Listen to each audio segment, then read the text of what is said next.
వర్మ గారు, సార్ ఈ betting apps మీద మీ అభిప్రాయం ఏంటి సార్? సార్ సబ్జెక్ట్ మీద నాకు జీరో నాలెడ్జ్ ఉంది. అంటే 24 గంటలు సార్ మీరు మొబైల్ మీద ఎక్కువ ఉంటారు, అంటే అందరం ఉంటున్నాం కాబట్టి ఇప్పుడు. అప్పుడు గతంలో మిమ్మల్ని ఎవరు అడగలేదా దీనికి ప్రమోట్ చేయమని బెట్టింగ్ యాప్స్ని? నో, నన్ను ఇప్పుడు ఎవరు అడగలేదు. అంటే మీరు నా కైండ్ ఆఫ్ నేచరు అంటే ఫస్ట్ ఆఫ్ ఆల్ నేది అడ్వర్టైజ్ చేయలేదు ఇంతవరకు. బెట్టింగ్ యాప్ అని కాదు, నేను నా ట్విట్టర్ని కానీ సోషల్ మీడియాని కానీ అడ్వర్టైజ్మెంట్ చేయడానికి నేను ఎప్పుడు వాడలేదు. ఒకవేళ చేయాలనుకుంటే ఎలాంటి ప్రోడక్ట్ చేస్తారు సార్ మీరు, మిమ్మల్ని వెయిట్ చేయాలనుకుంటే?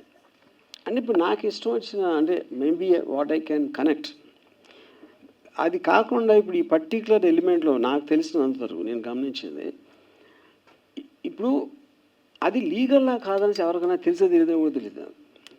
ఫస్ట్ ఆఫ్ ఆల్ ఇప్పుడు ఎవరో సెలబ్రిటీ దగ్గరికి వచ్చి నా బట్టలు ప్రమోట్ చేయండి, లేకపోతే నా సినిమా ట్వీట్ పెట్టండి, లేకపోతే ఏదో ఇలాంటి రకరకాలు అడుగుతారు సెలబ్రిటీని. కానీ సెలబ్రిటీకి ఎలా తెలుస్తుంది అసలు అది కరెక్టా కాదా అని? ఆ నాలెడ్జ్ ఉంది అని ఎలా ప్రీసపోజ్ చేసుకుంటున్నారు?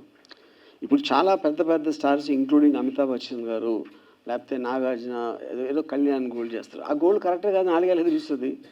So that is a separate this thing. So ఆ క్లారిటీ అనేది even the government are the concern department should give. ఇలా చేస్తే తప్పు అని అది ఎడ్యుకేట్ చేయకుండా గబుక్కున ఒక ఐడియా వచ్చేసి ఎన్ఫోర్స్ చేయడం అనేది కరెక్ట్ కాదని నా ఫీలింగ్.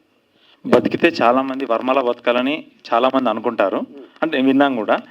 మీరు డైలీ యూసేజ్లో ఏ బ్రాండ్కి అయితే చేయగలుగుతారు ఒక ప్రమోట్ చేయమంటే, మనం డైలీ యూజ్ చేసే దాంట్లో? నేనా మేబీ ఓడ్కా.